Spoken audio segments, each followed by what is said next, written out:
Assalamualaikum warahmatullahi wabarakatuh. Kami dari kelompok 7 akan mempresentasikan hasil diskusi kami tentang koperasi.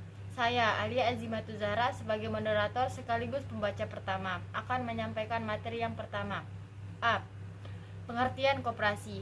Menurut Undang-Undang Nomor 25 Tahun 1992, koperasi dapat diartikan sebagai sebuah badan usaha yang beranggotakan sekumpulan orang yang kegiatannya berlandaskan prinsip koperasi sekaligus sebagai gerakan ekonomi kerakyatan yang berasas kekeluargaan. B. Fungsi koperasi. Yang pertama, membangun dan mengembangkan.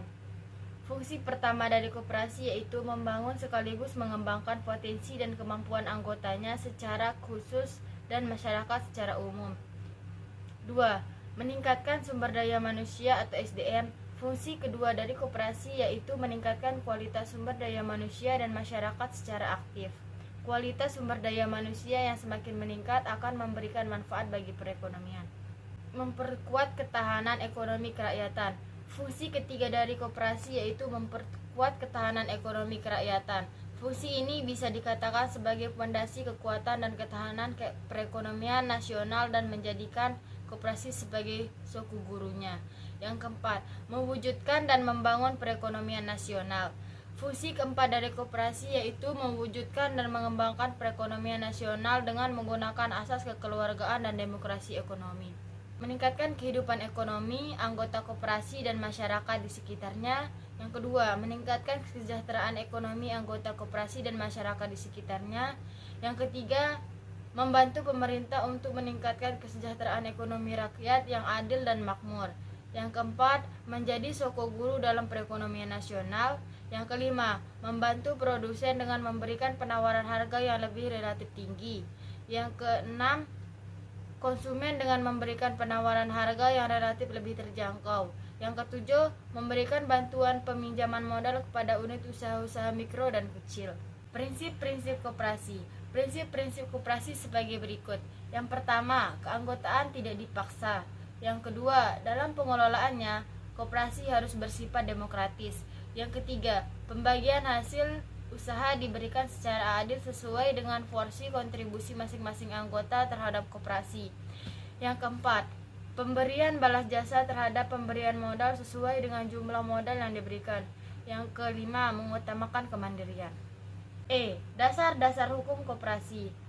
Ada beberapa dasar-dasar hukum koperasi antara lain yang pertama, Undang-Undang Nomor 25 Tahun 1992 tentang perekonomian. Yang kedua, Peraturan Pemerintah Nomor 17 Tahun 1992 tentang pembubaran koperasi oleh pemerintah. Yang ketiga, Peraturan Pemerintah Nomor 4 Tahun 1994 tentang persyaratan dan tata cara pengesahan akta pendirian dan perubahan anggaran dasar koperasi. Yang keempat, Peraturan Pemerintah Nomor 9 Tahun 1995 tentang pelaksanaan kegiatan usaha simpan pinjam oleh koperasi. Yang kelima, Peraturan Pemerintah Nomor 33 Tahun 1998 tentang modal penyertaan pada koperasi. Yang keenam, Kepmen Koperasi dan UKM Nomor 98 Tahun 2004 tentang notaris pembuatan akta koperasi. Yang ketujuh, Kepmen Koperasi dan UKM Nomor 10 Tahun 2015 tentang kelembagaan koperasi. Yang kedelapan, Kepmen Koperasi dan UKM Nomor 15 Tahun 2015 tentang usaha simpan pinjam oleh koperasi. Yang nomor 9, Kepmen Koperasi dan UKM Nomor 9 Tahun 2018 tentang penyelenggaraan dan pembinaan perkoperasian. Yang ke-10, Kepmen Nomor 22 Tahun 2020 tentang tata cara penyampaian data debitur koperasi dalam rangka pemberian subsidi bunga atau subsidi margin untuk kredit atau pembiayaan usaha mikro, kecil, dan menengah dalam rangka mendukung program pemulihan ekonomi nasional. Sekian dari saya, akan dilanjutkan oleh teman saya. Melanjutkan materi dari teman saya. Yang pertama nih, jenis-jenis koperasi. Ada beberapa jenis koperasi yang disebutkan di dalam UU Nomor 25 Tahun 1992 Pasal 15. Pada pasal 15 ada dua jenis koperasi, yaitu yang pertama koperasi primer. Apa sih koperasi primer? Koperasi primer adalah koperasi yang didirikan oleh orang-orang serta beranggotakan lebih dari 20 orang. Yang kedua, koperasi sekunder. Koperasi sekunder adalah koperasi yang didirikan oleh koperasi yang beranggotakan koperasi juga. Kemudian, jenis koperasi berdasarkan jenis usahanya. Berdasarkan jenis usaha yang dijalankan, koperasi terbagi menjadi 4 jenis, yaitu yang pertama, koperasi produsen. Koperasi produsen adalah koperasi yang menyediakan sarana kepada produsen untuk melakukan produk berasal dari anggota dan ditawar dengan harga relatif lebih tinggi untuk kemudian dijual kepada anggota dan non-anggota. Yang kedua, koperasi konsumen. Koperasi konsumen adalah koperasi yang menyediakan kegiatan usaha berupa barang untuk kebutuhan anggota dan non-anggota. Yang ketiga, koperasi jasa. Koperasi jasa adalah koperasi yang menyediakan jasa kecuali simpan pinjam untuk kebutuhan anggota dan non-anggota. Yang keempat, koperasi simpan pinjam. Koperasi simpan pinjam adalah koperasi yang melayani anggota dan non-anggota dengan melakukan jasa simpan pinjam sebagai satu-satunya kegiatan usaha lembaga. Kemudian, keuntungan menjadi anggota koperasi. Adapun keuntungan yang kemungkinan bisa didapatkan dengan menjadi anggota koperasi adalah yang pertama, anggota koperasi berhak mendapatkan pembagian sisa hasil usaha. Besarnya bagi hasil yang didapatkan berdasarkan jumlah modal yang ditanam dan besarnya keuntungan yang didapatkan oleh koperasi. Yang kedua, anggota dapat membeli barang dan jasa dengan harga yang lebih terjangkau dibandingkan beli di luar koperasi.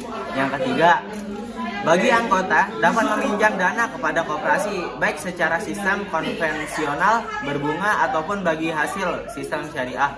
Yang keempat, anggota bisa mendapatkan pelatihan entrepreneur dan memperluas jaringan bisnis. Dengan demikian, Anda bisa berkembang menjadi pribadi yang lebih baik. Pilihlah koperasi yang legal dan terpercaya. Tidak dapat dipungkiri bahwa koperasi memiliki peran yang besar dalam perekonomian Indonesia. Selain karena selaras dengan budaya Indonesia yang telah berlangsung lama secara turun-temurun, koperasi juga menjadi salah satu penopang ekonomi Indonesia saat terjadi krisis moneter. Keberhasilan dan peran besar tersebut tentu menggerakkan banyak orang untuk ikut masuk menjadi anggota koperasi. Salah satu kewajiban menjadi anggota koperasi adalah dengan ikut serta dalam iuran simpanan pokok dan simpanan wajib koperasi. Tentunya ada penggalangan dana di dalam koperasi agar kegiatan usaha koperasi berjalan. Oleh karena itu, jika Gramedia ingin menjadi anggota koperasi, sangat penting sekali untuk memilih koperasi yang legal dan terpercaya. Jika tidak, dana atau modal yang Gramedia tanam riskan sekali lenyap dan digelapkan. Selain itu, ada juga koperasi abal-abal dengan pengurus yang suka melakukan penipuan. Cara melakukan pemeriksaan yang mendalam adalah dengan memastikan bahwa koperasi tersebut sudah terdaftar di Kementerian Koperasi dan UKM serta Otoritas Jasa Keuangan (OJK). Gramedia bisa melakukan pengecekan tersebut di website Kementerian Koperasi dan UKM. Kemudian yang terakhir, kelebihan badan usaha koperasi. Yang pertama, sebagai gerakan ekonomi kerakyatan, persyaratan pendirian koperasi relatif mudah. Yang kedua, koperasi tidak hanya diperuntukkan kepada anggotanya saja, tetapi juga untuk masyarakat pada umumnya. Yang ketiga, usaha dijalankan berdasarkan atas asas kekeluargaan sehingga memiliki ikatan kerjasama yang kuat. Yang keempat, meningkatkan kesejahteraan anggota dengan tetap memperhatikan aspek sosial. Yang kelima, jasa sisa hasil usaha tidak hanya ditentukan berdasarkan moral, melainkan tingkat partisipasi jasa usaha dari anggotanya. Mungkin hanya itu saja yang saya bisa sampaikan. Kekurangan badan usaha koperasi. 1. Keterbatasan modal membuat koperasi tidak bisa berkembang secara besar. 2. Kurangnya perhatian terhadap aspek keuntungan menyebabkan koperasi kurang dimengerti. 3. Sifat keanggotaan yang sukarela menyebabkan manajemen koperasi tidak efektif. Yang keempat, cenderung bersifat eksklusif jika dibandingkan badan usaha lainnya. Pengelolaan koperasi yang baik. Pengelolaan koperasi yang sehat dan terlaksana jika pengelolaan dan anggota diperhatikan dan berpegang pada kriteria tingkat kesehatan serta selalu berpedoman pada undang-undang yang mengatur tentang koperasi, yaitu Undang-Undang Nomor 25 Tahun 1992. 1. Perangkat organisasi koperasi. Rapat anggota. Pemegang kekuasaan tertinggi dalam koperasi bertugas menentukan dan memutuskan kebijakan-kebijakan umum dalam organisasi dan manajemen koperasi. B. Pelaksanaan kebijakan yang telah ditetapkan dalam rapat anggota koperasi. C. Pengawasan dipilih oleh anggota koperasi dalam rapat anggota, sehingga juga bertanggung jawab kepada rapat anggota. 2. Permodalan koperasi. Permodalan dalam koperasi terbagi menjadi dua, yaitu A. Modal sendiri terdiri dari simpanan pokok, simpanan wajib, dana cadangan, dan hibah. B. Modal pinjaman dapat berasal dari simpanan anggota, tambang, dan lain-lain. 3.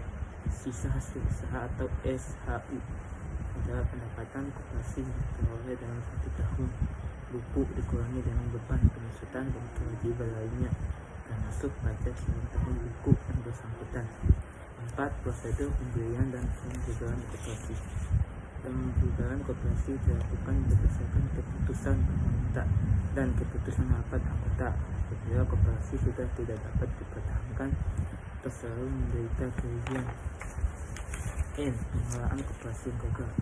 Ditinjau dari aspek risiko, penyebab kegagalan suatu koperasi dapat disebabkan oleh risiko, yaitu sebagai berikut: risiko kredit atau pembiayaan, tertunggalnya pembayaran angsuran saat tempo yang sesuai yang di perjanjian.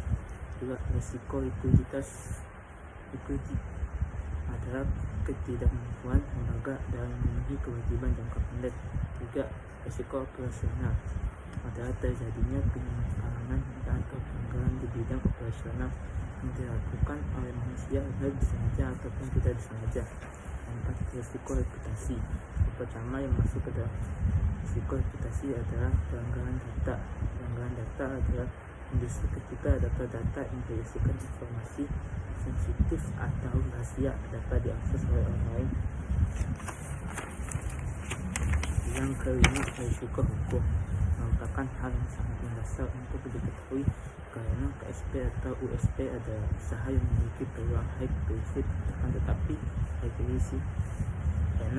Risiko pasar adalah suatu risiko yang tumbuh karena menurunnya nilai suatu investasi karena pergerakan pada faktor-faktor pasar.